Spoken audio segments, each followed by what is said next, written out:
Dave Priyanka. So you can inform her also. So you can inform to Dani Neil, you can inform to Dave Priyanka. One more is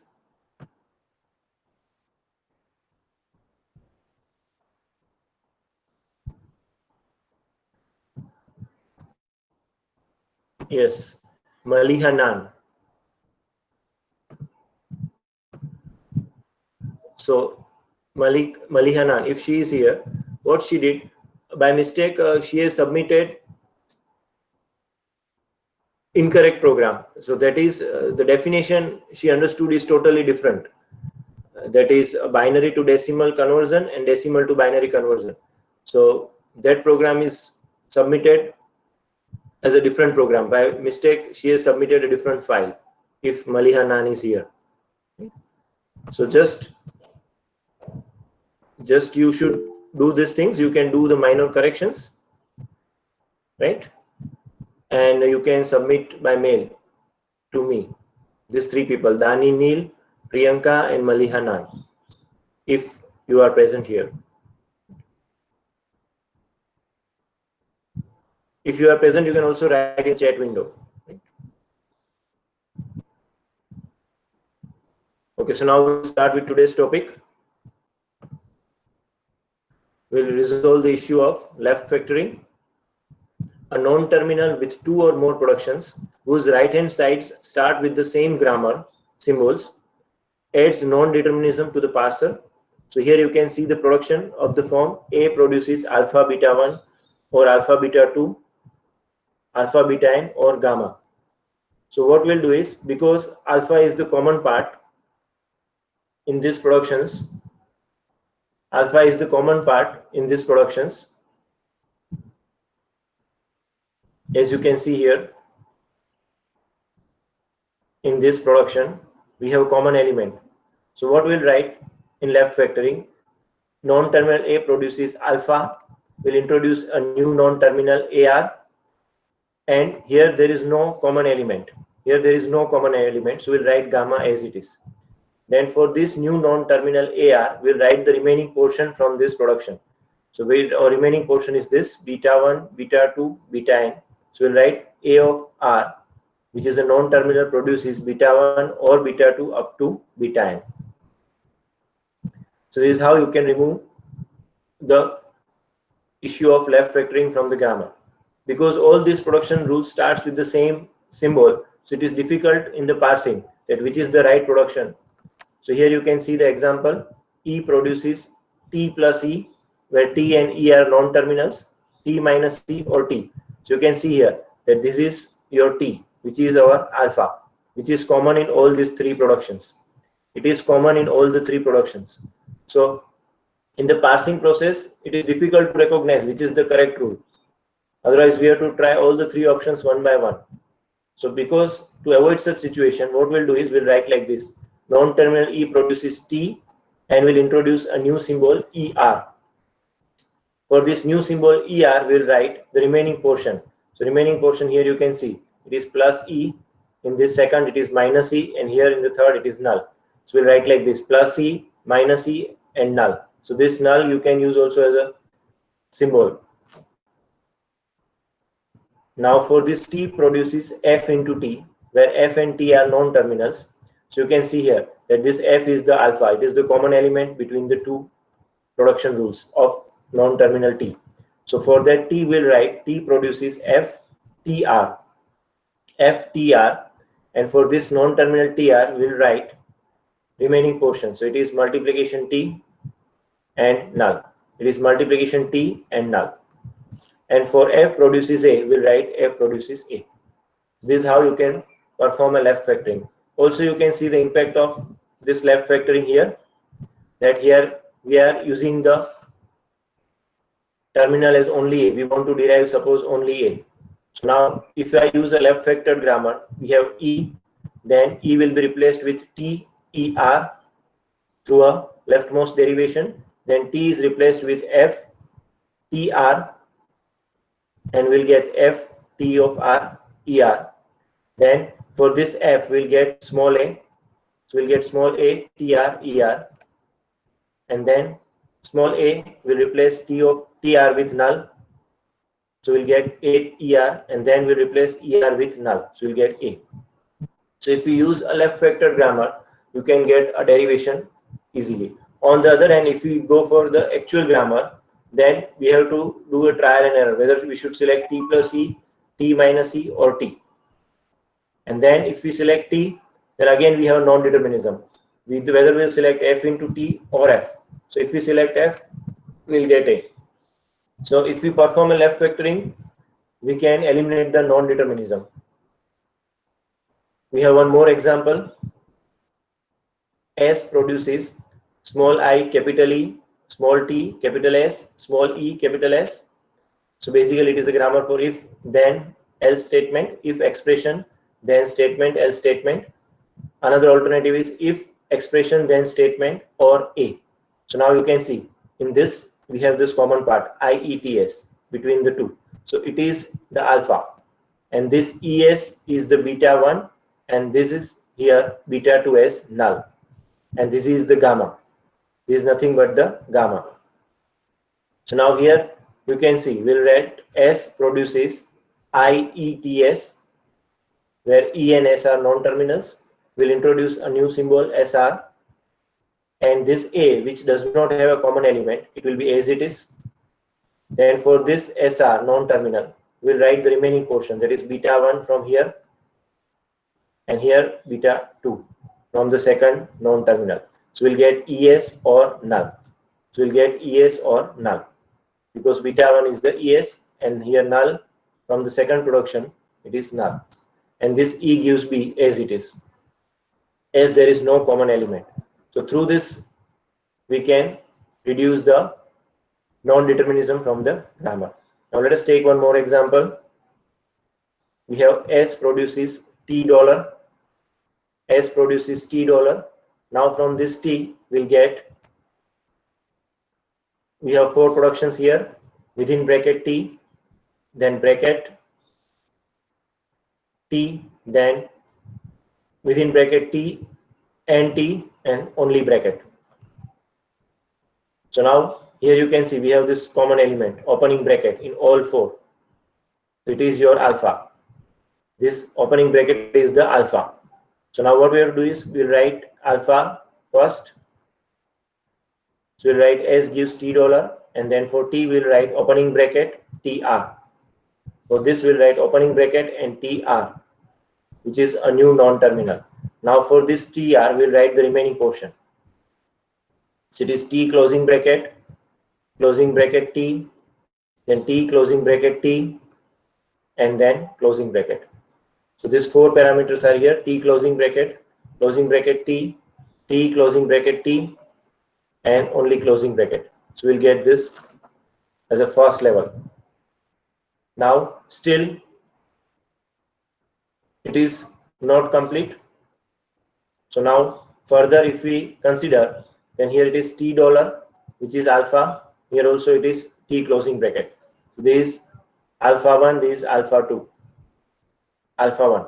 And similarly this is alpha 2, and this is alpha 2. So again we have 2 common elements, alpha 1 and alpha 2. So now what we will write, S gives T dollar, T gives opening bracket T of R, then TR gives, now we have alpha 1. So for alpha 1 we'll write T closing bracket, and we'll introduce a new non-terminal M, or now from alpha 2, because again we have alpha 2, which is only closing bracket. So we'll write closing bracket, and we'll introduce a new non-terminal. Now for M, the remaining portion from the first one. So from this T closing bracket, remaining portion is null, and from this T closing bracket T, the remaining portion is T. So here you can see in alpha 1 the beta 1 is null, and here beta 1 is, if we consider this, then here it is T. So we'll get T or null. Similarly from alpha 2, here it is T, and here it is null. So we'll get T or null. So this is how you will get M and N. Now because this M and N indicates the same thing, T or null, I can rewrite this with a one non-terminal M, and we can remove the issue of left factoring from the grammar. So now, similar to left factoring, another important issue is left recursion elimination. So now, in case of left recursion elimination, when the left-hand side non-terminal is repeated on the right-hand side as a first symbol, when the left-hand side non-terminal A is repeated on the right-hand side,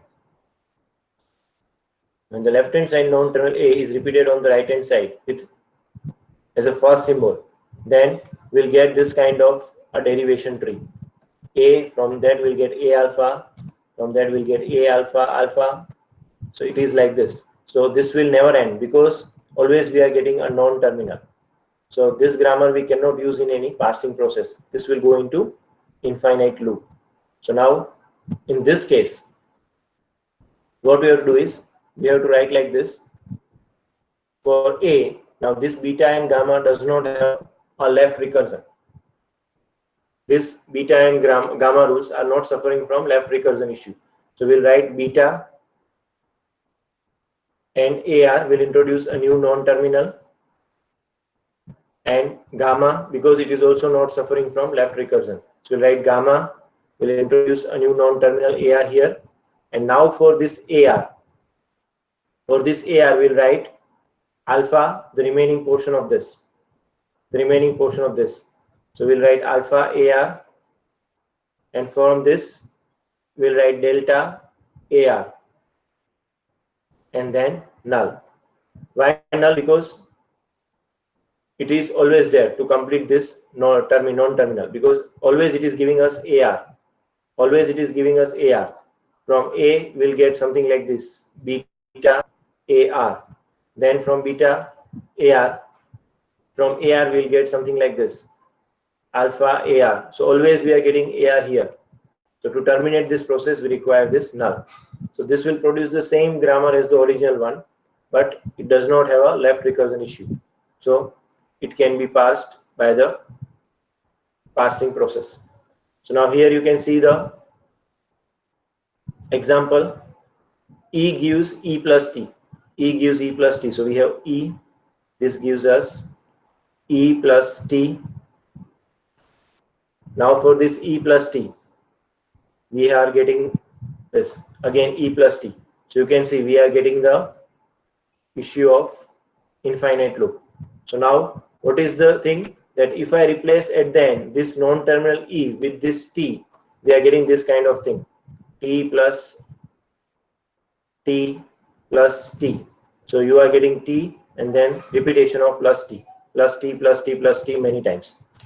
So basically our grammar produces this thing, T plus T. So now to achieve the same thing, when you remove the left recursion from this, we'll get the same thing as you can see here. Now this is the beta part here, and this is the A. As you can see, A matches with E, alpha matches with plus T, delta matches with minus T, and beta matches with T. So we have A alpha, A delta, and beta. There is no gamma in this example. So now from non-terminal E, we are getting TER, because as per the rule, we have to write beta AR. So beta is T. So we'll write TER, where ER is a new non-terminal. Now for this ER will produce plus T ER or minus T ER or null.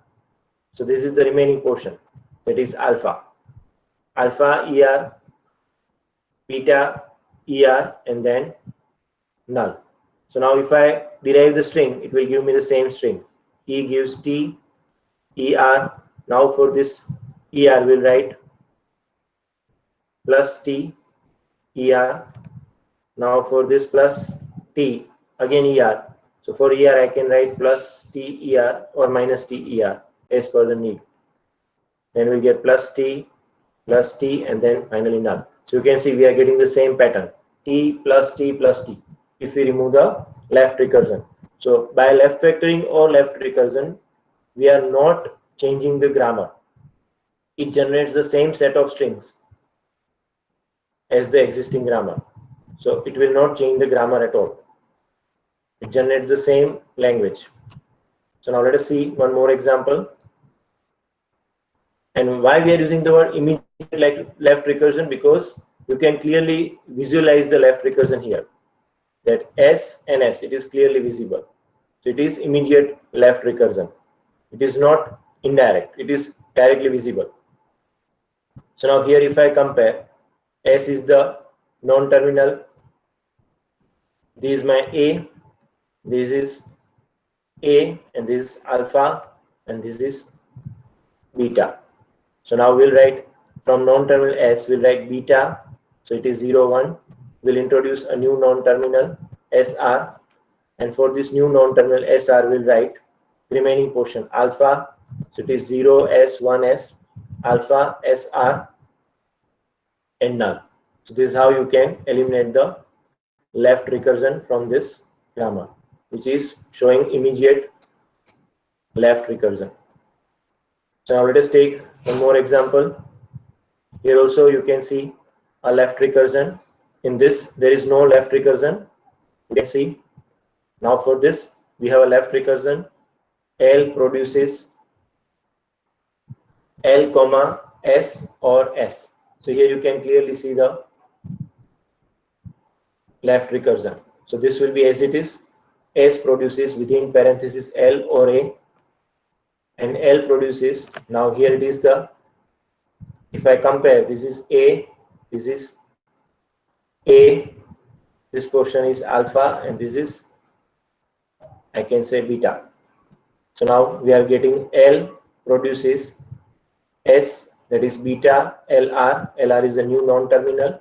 For this LR, we'll write comma S, that is alpha, LR, because LR is a new non-terminal, or null. So that is how you can eliminate the immediate left recursion from this particular grammar.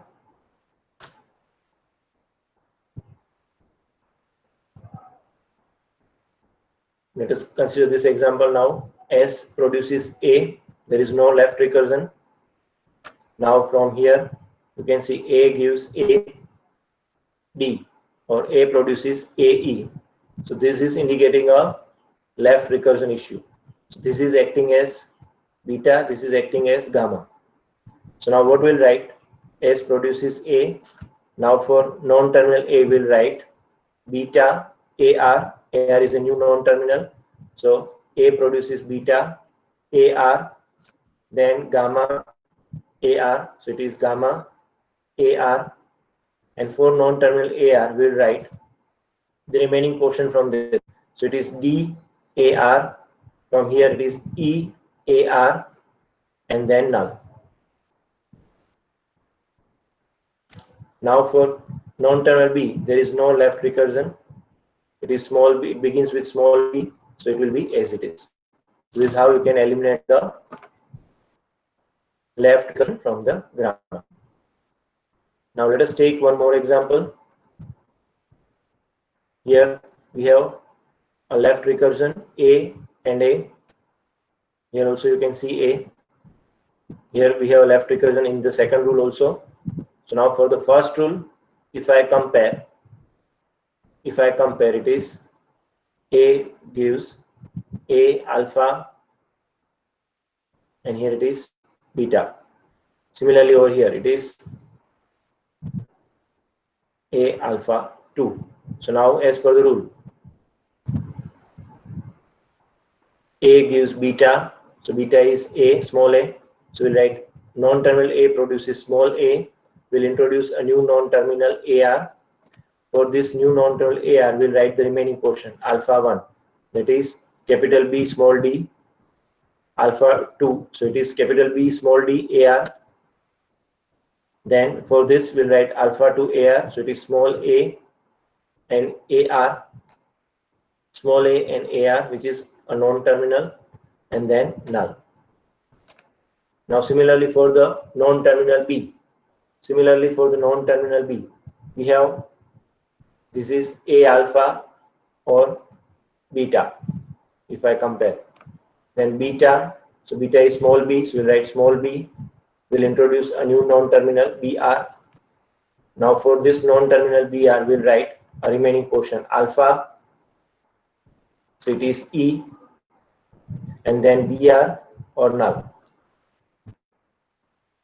So this is how you can remove the left recursion which is directly visible. Here this left recursion is directly visible.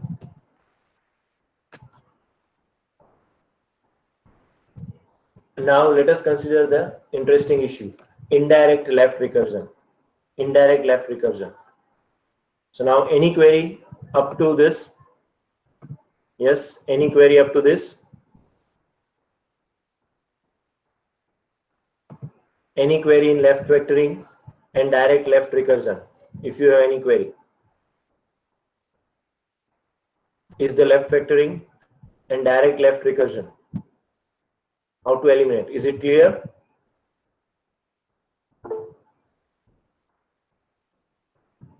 So now we can proceed with the another one, that is indirect left recursion. How to eliminate indirect left recursion? So now in case of indirect left recursion, as you can see in this, we have this non-terminal A produces capital BA or capital A, small a or C. So now here there is a direct left recursion in the first step. There is a direct left recursion in the first step, A and A. So now first what we have to do? What we have to do is first we have to do that thing. We have to eliminate this from the rule. So now if we apply a left recursion, this is the beta. If I say this is my beta and this is my gamma, because this both rules does not start with the non-terminal A. So this is beta and gamma. So now we'll write beta, so that is non-terminal B, small a, and AR. For gamma we'll write small c, AR, and for this AR, which is a new non-terminal, this is a new non-terminal AR, what we'll write is the remaining portion from this small a, the remaining portion from this, which is a small a. So small a and AR or null. So this is what we have done, because it is a direct left recursion in the first step. There is a direct left recursion in the first step. So this anyway we have done many times. Now when we go to this step 2, we have to understand this very carefully. Here there is a direct left recursion, B and B. There is a direct left recursion in B and B. But before we resolve this direct left recursion, what we have to do is, for that what we have to do, we have to substitute the value of non-terminal A from the first one. We have to substitute the value of non-terminal A from the first one here, so that if there is another immediate left recursion, we can also handle it. Because you can see, when I replace this capital A with this alternative, when I replace this capital A with these three alternatives, I will again get the immediate left recursion in B. When I replace this non-terminal A in the second rule with this first rule, then we'll get again the immediate left recursion in this second rule. Is it clear? So this is the most important thing. I have to replace this non-terminal A with this first rule, all the three alternatives, before we eliminate this immediate left recursion. So now that is the main thing.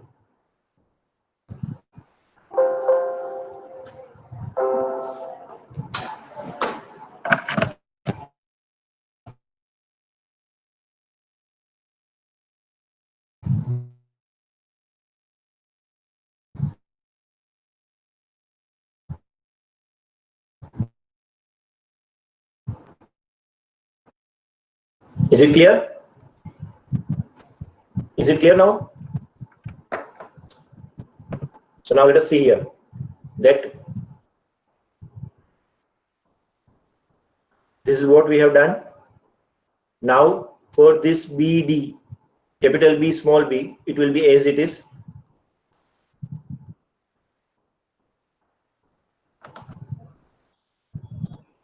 Then for this capital A, small b, I will put alternatives of A from here. I will put the alternatives of A from this step 1. So now for capital A, for non-terminal A, we have two alternatives. So we'll write that too. That is BA, capital B, small a, AR, and B. Now second alternative, that is for capital A. This is for capital A. And we have this B. Don't forget this B. So this B is here. This small b is here. Now again we have to put the second alternative, small c, capital AR here, small c, capital AR here. This is what we are doing. So small c, capital AR, small c, capital AR, and this B. So it is here. And last, small d. So that small d is here.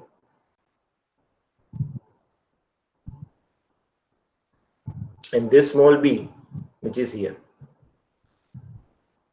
So first I have to do this thing. So substitute the productions of non-terminal A in the production rule. B, non-terminal B produces capital AB. We'll get this new grammar. We'll get this new grammar. Okay, so once we are doing this substitution,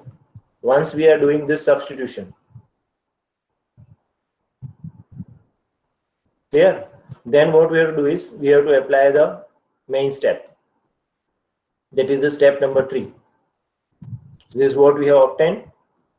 We are getting the alternatives of A here in these two rules.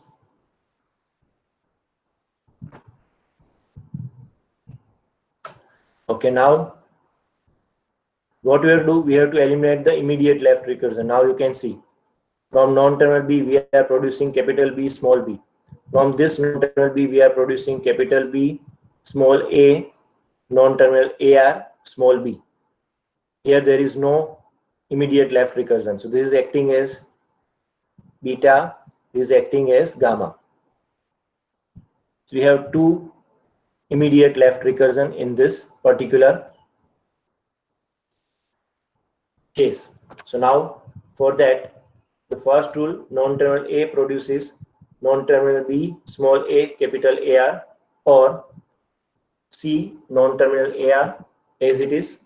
Then for non-terminal AR, it produces small a, non-terminal AR, and null. It will be as it is. Now for third one, because now we have to remove the immediate left recursion. So we have a non-terminal B which produces beta. So beta is small c, non-terminal AR, small b. Will introduce a new non-terminal BR.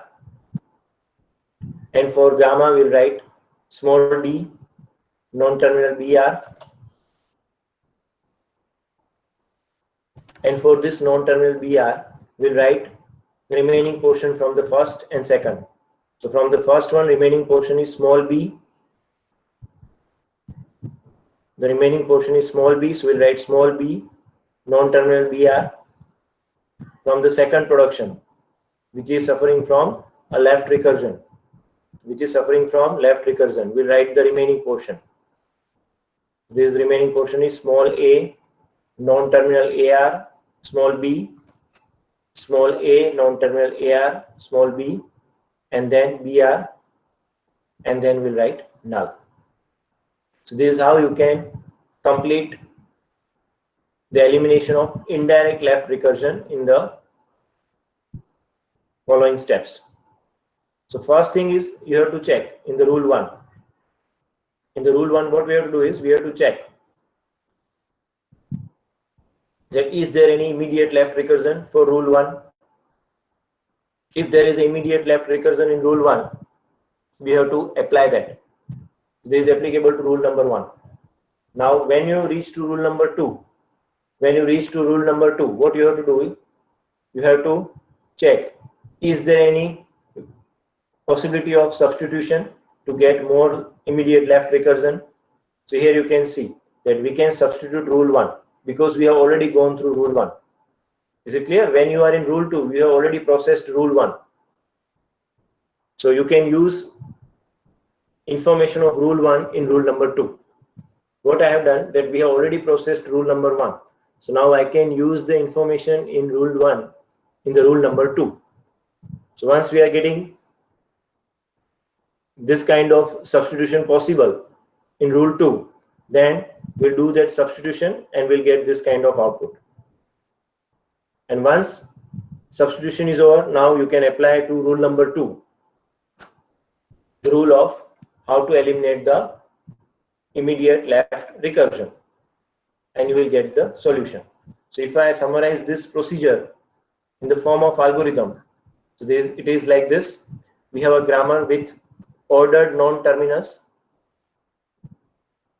We have assumed that non-terminals are A1 to AN for understanding purpose. Right? You can rename the non-terminals if you require, A1, A2, A3, like this. And we'll get the equivalent grammar without no left recursion. Always we'll consider A1 as the starting non-terminal, or we can say the starting symbol of the grammar. And then you can rename the non-terminals from A2 to AN. Now we have this 2 nested for loops to do this procedure. So what it tells, that you have to do the substitution of rules like this. You can see this is what we have done. Right? We have this AI, A of I, and here it is A of J. We have AI and A of J. So what we'll do, when AJ, so we are substituting the options of AJ. Right? We are substituting this over here. So now, once you do that substitution, once substitution is over, then you can eliminate the immediate left recursion. Is it clear? Once the substitution is over, you can remove the immediate left recursion. So it gives only this thing, that you have to give the priority to substitution. And how you will do the substitution? All the rules which you have already considered, you can use that in the substitution. Right? So if you have 3 rules, A1, A2 and A3 with 3 non-terminals, then in A2 rule you can use A1. In A3 you can do a substitution by A1 and A2 both. If we have 3 rules, A1, A2 and A3, then in A1 no substitution is possible because we have not processed any another rule. Now when you consider rule 2, A2, then you can apply the substitution using rule 1, using non-terminal A1. If you are processing the rule number 3, A3, then you can use the non-terminals of A2 and A1 both as a substitution, and you can proceed further. And once substitution is over, then you can remove the immediate left recursion. So this algorithm is just the representation of what we have done in the previous example. Just we have to rename the variables so that you can easily understand this algorithm with A1, A2 and AN as a non-terminal. So now let us take one more example to understand this.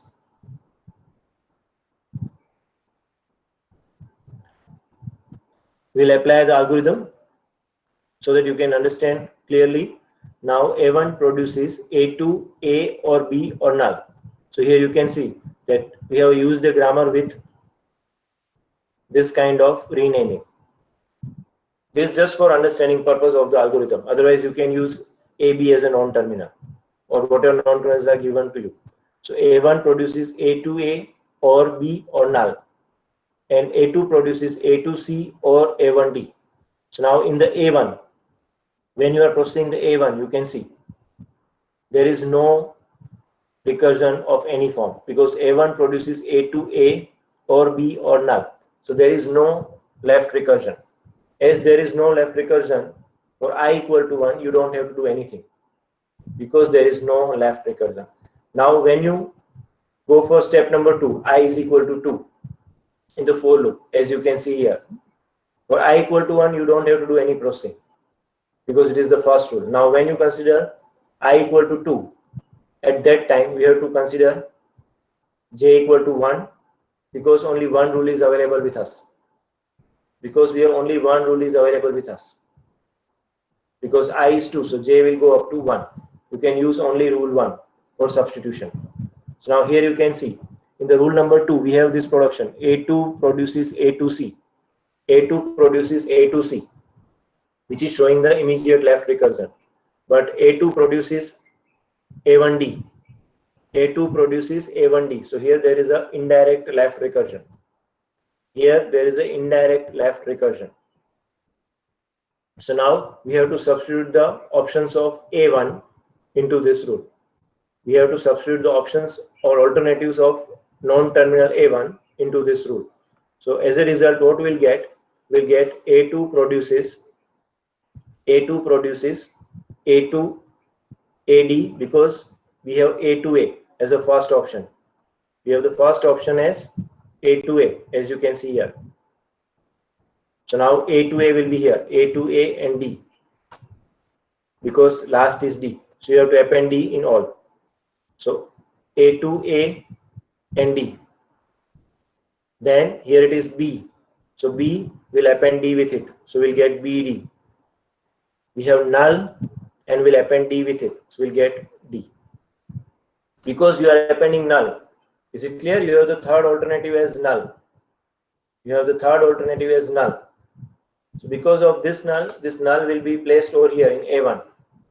So we'll get null D. So null D give us D. So once you are getting this new A2, you are getting this new A2.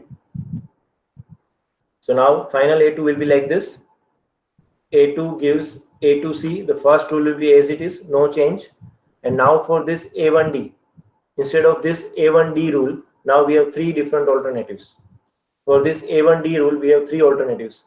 A2AD or BD or D. We have three different alternatives for this A1D rule.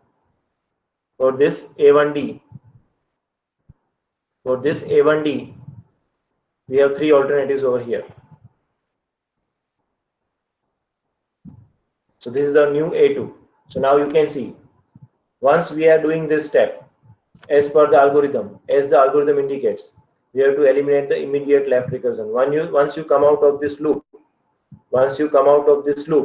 you have to eliminate the immediate left recursion because we have only one rule here, A1. So you can apply this loop J for only one time. For rule 1, you can apply the rule J only one time for rule 1. So once you are getting this, you have to remove the immediate left recursion. So as you can see, this is our actual modified rule. Now in this A1 there is no left recursion. Now for A2, this is our beta and gamma. So we'll write beta. So it is small b, small d, and we'll introduce a new non-terminal AR. We have gamma as D, so we'll write small d and a new non-terminal AR. For this AR, we'll write the remaining portion. So here it is C, so small c AR. Then here the remaining portion is AD, small a and small d. So we'll write small a, small d and AR. And then we'll write null. So now, through this you can eliminate the indirect left recursion, right? So through this you can eliminate the indirect left recursion. Now there is no issue of direct left recursion in this. Okay, so now to understand this, let us take one more interesting example. We have non-terminal A which gives non-terminal B, capital C or A. This is the most interesting example. Then non-terminal B gives capital C, capital A or capital A, small b. Then non-terminal C produces capital A, capital B, or capital C twice CC, or small a. So now when we'll consider I equal to 1, right? So here I am not renaming now. You understand that the purpose of renaming is just to order the rules. So we will consider this as rule 1. This will consider as rule 1. This is our rule 2. We'll follow this order. And this is our rule 3. So as per the algorithm, when you are in rule 1 and there is no direct left recursion, when there is no direct left recursion, you cannot do anything in rule 1. So now for I equal to 1, nothing to do because there is no direct left recursion or immediate left recursion, because A produces non-terminal B, non-terminal C, BC. Now for rule number 2, when you consider this rule number 2, and at that time, as per the algorithm, the value of J will be 1. That means when you are considering the rule number 2, you have to consider rule 1 for substitution, if possible. So now rule 2 is capital B produces capital C, capital A, or capital A, small b. So now you can see that here, because we have this A, this will be as it is. Capital B produces capital C, capital A. It will be as it is, because there is no rule for C right now with us when I is 2. So now for capital A, because this capital A is rule 1, so I have to substitute the options of capital A into this. So now as a result, this capital A is replaced with capital BC and small b, and also this capital A is replaced with small a, and we'll get last b as it is. So now this capital A is replacing here with capital B, capital C, small b, and here this is replaced with small a, small b. Okay, now you can see, is there any immediate left recursion? Because you have done the necessary substitution. Because you have done the necessary substitution, you have to check that can we do elimination of immediate left recursion. So here you can see we have non-terminal B, here we have also non-terminal B. So we can apply the immediate left recursion. So now we have, this is your beta and this is acting as gamma. So we write non-terminal B produces beta, non-terminal B produces beta, and then BR, then we have gamma and BR. So we have a beta BR or gamma BR. Now for this non-terminal BR, we'll write the remaining portion from this. So remaining portion is capital C, small b. The remaining portion is capital C, small b. So we'll write capital C, small b, and BR, this is as it is. Capital C, small b, and then we have BR or null.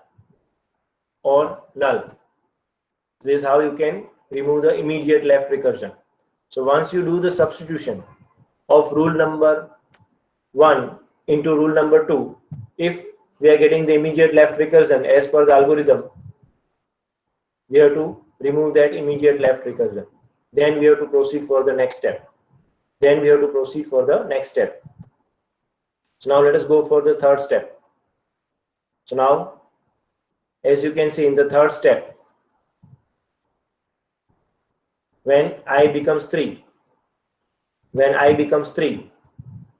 J becomes 1 first. So as J becomes 1, so it tells, can we do the substitution of rule 1 into rule 3? Can we do the substitution of rule number 1 into rule number 3? So here you can see, in the first step, capital C produces capital A, capital B. So you can do the substitution of rule 1 into rule number 3. So we write like this. Capital C produces capital B, capital C, capital B. We are substituting the rule 1. Small a, capital B, and this as it is. capital C, and small a. It will be as it is. So we have done the substitution of rule number 1 into rule number 3. Okay, once it is done, we have to, because we are inside the J loop. Currently we are inside the J loop. So now we'll apply this step, that we are in rule number 3. Can we do the substitution of rule 2 into rule 3? Can we do the substitution of rule 3 into, can we do the substitution of rule 2 into rule number 3? So here you can see that capital C gives, now these are new non-terminal C, this is a new rule C. So we have to take this as input. So capital B here, because this capital B is there in rule number 3 also, I have to apply a substitution by rule number 2. So I will consider this new rule. I have to use this. And this is our new rule C. This is our new rule for B, this is a new rule for C. So now I have to do that substitution of capital B from this rule. So we'll get these two alternatives here. You can see capital C produces capital C, capital A, capital B are. Then we have CB. So capital C and B. Then second alternative is this. Small a, small b, br. So we'll write small a, small b, br. And then again CB, capital C and capital B. Then this will be as it is. This portion will be as it is here, because there is no substitution of rule number 2 is required in this portion. Small a, capital B, or capital C, or small a. So this part will be as it is. Just we'll do the substitution of rule number 2, the new non-terminal B, into rule number 3. So we are getting this new thing. So once we are getting this final rule for C, this is now a final rule for C. So now using this new rule, we have to check, because now no more substitution is possible. Now no more substitution is possible. We have done a substitution by rule 1, as well as we have done a substitution by the rule number 2. So now here we have to check in this rule that can we remove the immediate left recursion. So here you can see we have immediate left recursion in the first rule. Also in this third one, there is immediate left recursion. Here it is a Li cure, beta, gamma, because there is no immediate left recursion here. Beta, gamma, here I can take any another symbol. Let us take delta. You can take anything. Beta, gamma, delta. So now here we will write beta first. So A, B, BR, capital C, capital B, the beta, all these 5 symbols, 1, 2, 3, 4, and 5. So A, B, B, R, C, capital B, C, R. So we are introducing this new CR. So it becomes 6 symbols, 1, 2, 3, 4, 5, and 6. Now similarly from this small a, capital B, and CR. So small a, capital B, and CR. Similarly from the last one, small a and CR. So small a, CR. We are getting this thing.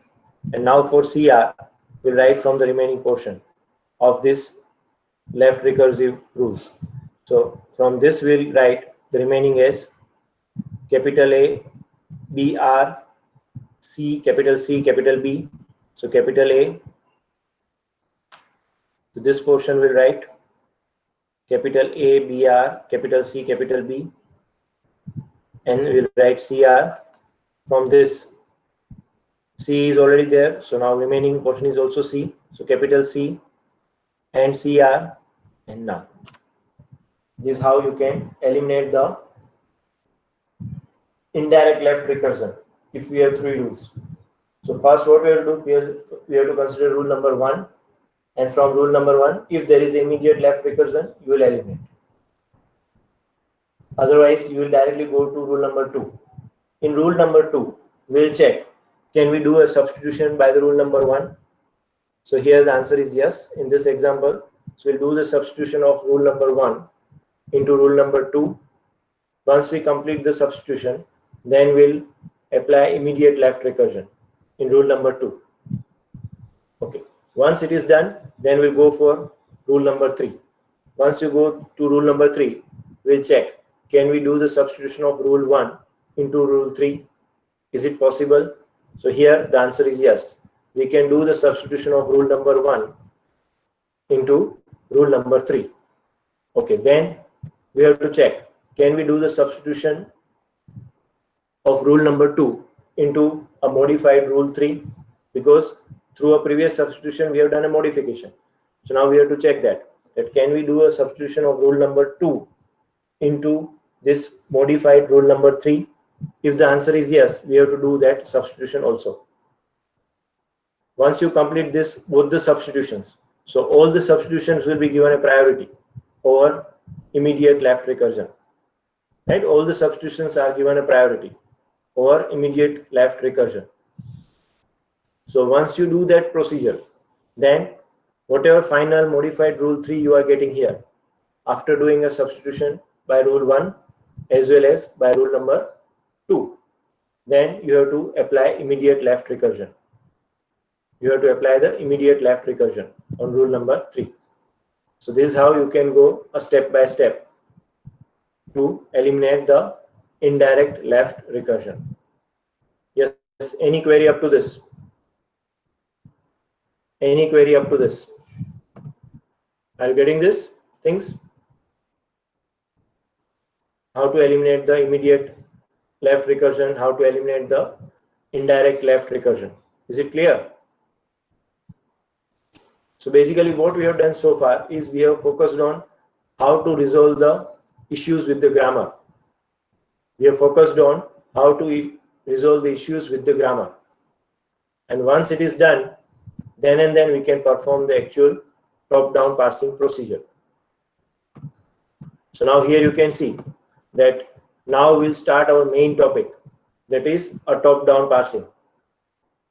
So this top-down parsing can be viewed as an attempt to find a leftmost derivation for an input string. Our goal is to find the leftmost derivation. Why it is required? By always replacing the leftmost known terminal symbol via a production rule, we have to always replace the leftmost known terminal via a production rule. We are guaranteed of developing a parse tree in a left to right fashion that is consistent with the scanning the input. So what we will do once you do a leftmost derivation, always we are getting a terminal symbols in the left hand side. When you apply leftmost derivations, always there will be a terminal symbols before the first known terminal in any sentential form. If you recall the definition of sentential form,